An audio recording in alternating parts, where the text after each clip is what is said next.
सबसे बड़ी बात यह है कि आप 1 महीना ब्रह्मचर्य रह के देखो, आप में कैसा जोश आता है। अभी तक मान लो गलत आचरण करते रहे, फिर छोड़ के देखो। जिसको त्यागने पर तुमको इतना आनंद आता है, उसको रोकने पर कितना आनंद होता होगा। वो हमने 40-40 दिन के ऐसे करा के देखा, लोगों को मात्र 40 दिन में लोगों का 7-8 किलो तक वजन बढ़ गया, चेहरे पे चमक आ गया, एक ब्रह्मचर्य में तेज हो गया, किसी का MBBS में सिलेक्शन हो गया, कोई पुलिस में लग गया, मतलब एग्जाम बहुत अच्छे उनके। नहीं, ब्रह्मचर्य से तो इसमें हम बिल्कुल सपोर्ट में। ब्रह्मचर्य एक ऐसी शक्ति है कि जिधर प्रयोग करो उधर काम करेगी, जिधर प्रयोग करो। अगर आप ब्रह्मचर्य रहोगे तो ब्रह्मचर्य में इतनी सामर्थ्य है कि एक बार जो सुन लिया गया वो जीवन भर याद रहा है। हम तुम्हें नियम बताते हैं, सुबह सूर्योदय के पहले उठो, जल पियो, फिर टहलो, शौच स्नान करो, फिर इसके बाद 30 मिनट व्यायाम करो। ये सब सूर्योदय के पहले हो जाना चाहिए। कुछ दंड बैठक, कुछ उछल कूद, आसन, प्राणायाम, व्यायाम और सात्विक भोजन।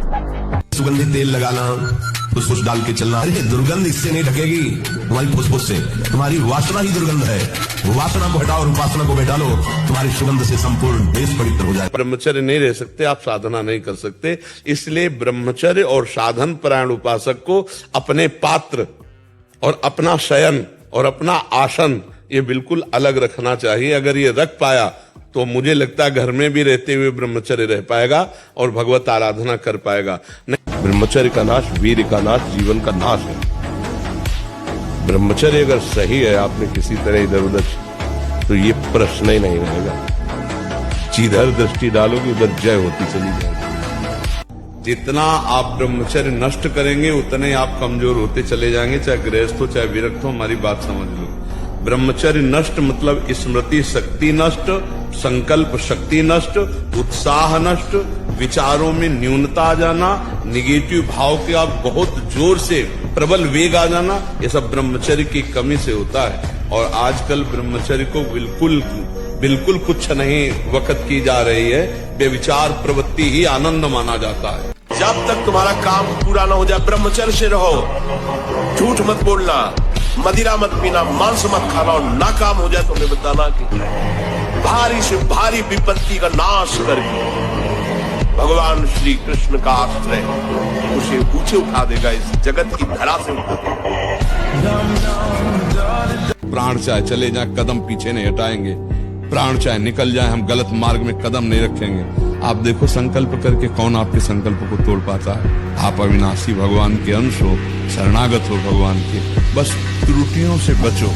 जो त्रुटियां हमको कमजोरी प्रदान किए हुए हैं, उन त्रुटियों को पहचानो कि हमें अमुक संग से गिरने की संभावना है, अमुक संग से गिरने की संभावना है।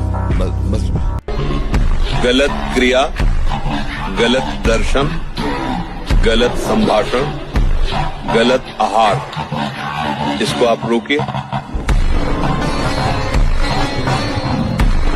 तुम्हें शक्ति चाहिए, हम कह रहे हैं ऐसा करके देखो, ना मिले तो हमें बताना आगे। कोई गंदा भोजन मत करना, पराई बहन बेटियों के प्रति दोष दृष्टि बेविचार मत करना, मांस मत खाना, जुआ मत खेलना, चोरी मत करना। पराई माता बहन का अवसर भी आवे तो भी ये बस ये कि आप हम प्राण त्याग सकते, लेकिन हम गलत आचरण नहीं कर सकते। हम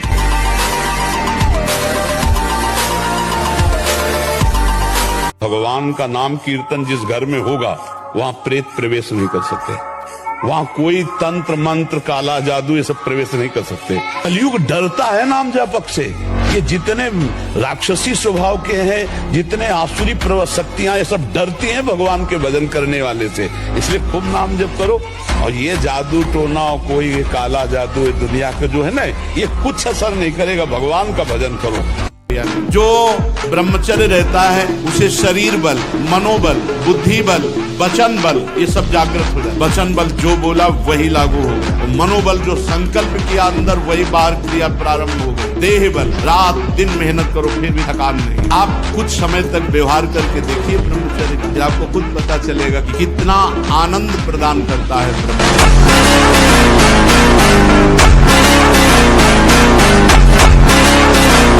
और सबसे बड़ी बात यह है कि आप 1 महीना ब्रह्मचर्य रह के देखो, आप में कैसा जोश आता है। जिसको त्यागने पर तुमको इतना आनंद आता है, उसको रोकने पर कितना आनंद होता होगा। उसमें ब्रह्मचर्य एक ऐसी शक्ति है कि जिधर प्रयोग करो उधर काम करेगी, जिधर प्रयोग करो।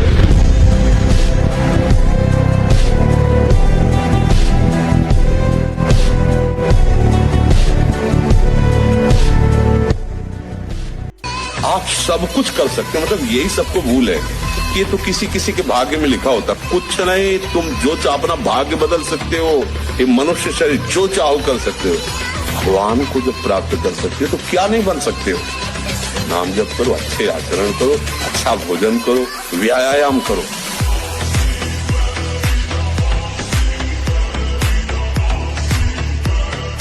यही भूल है कि ये कर सकते, हम नहीं कर। क्यों नहीं हम कर सकते। बड़ी सी बड़ी स्थिति जितनी भी बनी, चाहे भागवतिक बनी चाहे लौकिक बनी, हमारे लिए बनी, हम तैयार नहीं करते उसको, हम स्वीकृति नहीं करते। इसीलिए हर देश का नागरिक हर पद पे भारत के बैठ सकता है। ऐसे भगवान का बच्चा हर ऊंचाई पर चढ़ सकता है। थोड़ा आगे बढ़ो, नाम जप करो, धर्म से चलो। तो अभी समय है, भजन कर लो, भगवान को रिझा लो, नहीं आगे और ऐसा समय आने वाला है जो बड़ा अनिष्टकारी होगा। प्रतिपल बढ़ता ही चला जाएगा अनिष्ट। पहले जितनी शांति और साधुता देखी, अब वो नहीं रह गई। 40 वर्ष पहले जो हमने देखी वो अब नहीं रह गई। मोबाइल के जमाने में बहुत सी बहिर्मुखताएं, बहुत सी कमियां ऐसी आ गई जो नहीं होनी चाहिए। अपने लोगों में बहुत सी कमियां आ गई। आगे चलकर और 10-20 वर्ष में देखना ऐसी आ जाए। ब्रह्मचर्य के बिना पूरा का पूरा जीवन खोखला हो जाता है। कुछ समय तक व्यवहार करके देखिए ब्रह्मचर्य का, फिर आपको खुद पता चलेगा कि कितना आनंद प्रदान करता है ब्रह्मचर्य। जो ब्रह्मचर्य रहता है उसे शरीर बल, मनोबल, बुद्धि बल, वचन बल, ये सब जागृत।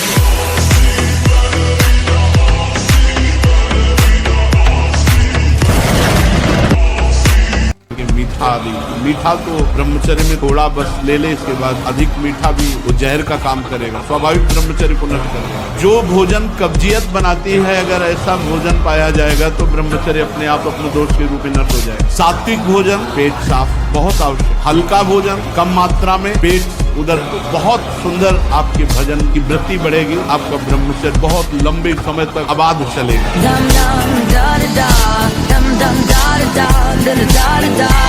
बिना ब्रह्मचर्य के आगे नहीं बढ़ोगे। बहुत हम अनुभव की बात कहते हैं, बहुत अनुभव की बात। ब्रह्मचर्य में एक नवीन उत्साह होता है।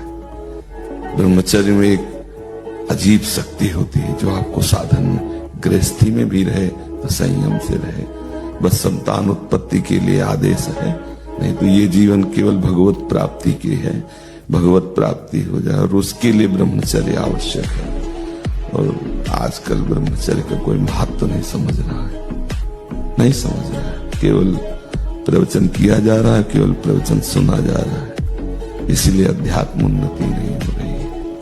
आप लोग ब्रह्मचर्य को बचाओ, सच्ची मानना। ब्रह्मचर्य बिना बचाए आगे नहीं बढ़ सकते। न तरह भवसागर असमाज नर पाए, स्वति निंदक मंदमति आत्महनन गति जाए। वो आत्महत्यारे की गति को प्राप्त होता है केवल इस बात के लिए कि तुम्हें मनुष्य शरीर मिला, सारी सुविधाएं दी गई, लेकिन तुमने अपना काम नहीं बनाया। 83,99,999 योनियों में कोई एक भी ऐसी योनि नहीं जिससे हम भगवत प्राप्ति कर सकते। केवल ये मानव देह थी और उसको तुमने विषय सेवन में, प्रपंच में नष्ट किया। तुम विशेष दंड के पास हो, कृपा हुई और तुमने उस कृपा को ठुकराया। अब भोगो अन्य योनियों में। अब पता नहीं फिर किस कल्प में भगवान की कृपा होगी और मुझे मनुष्य शरीर में।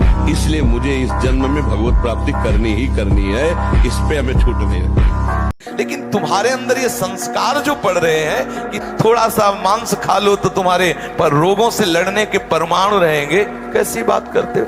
क्या समझते हो? संयम नियम में जो ताकत है वो किसी में दूसरे का मांस भक्षण करने वाला, वो राक्षसी प्रवृत्ति वाला क्या बल को प्राप्त होगा? जो अध्यात्म बल से युक्त है वही बलवान है। कभी भी व्यभिचारी की एक जैसी दिनचर्या बहुत कारगर नहीं हो सकती। 2-4 दिन प्रयास करेगा गिर जाएगा। ब्रह्मचर्य कभी भी दिनचर्या में फर्क नहीं पड़ने देगा, चाहे जैसी स्थिति हो। चाहे शरीर नहीं उठ पा रहा तो उसका चिंतन भागवती करेगा। थले काली कार बैठे कार विच मेरे 94 जे यार नी बट आजकल ब्रह्मचर्यहीनता और अभक्ष पदार्थों के खाने से ऐसी बुद्धि कमजोर हो गई, जरा जरा सी बातों में लोग निराश होकर शरीर छोड़ने के लिए तैयार हैं। शरीर छोड़ने के लिए लोग तैयार, मतलब यार क्या जीवन। अरे बोले हमको धोखा दे दो, तुम्हें धोखा दे दिया तो इससे ज्ञान प्राप्त करो। अब ऐसे व्यक्तियों का संग मत करना, शरीर छोड़ने की क्या जरूरत। बोले नहीं, हार गया तो जो तुमसे त्रुटि हुई उसे सुधार और आगे विजय सिद्ध प्राप्त कर। बोले नहीं, मेरा कोई नहीं तो परमात्मा है ना, बढ़ आगे परमात्मा को याद बना के, परमात्मा को मित्र बनाकर बढ़, देख संसार में विजय प्राप्त होती।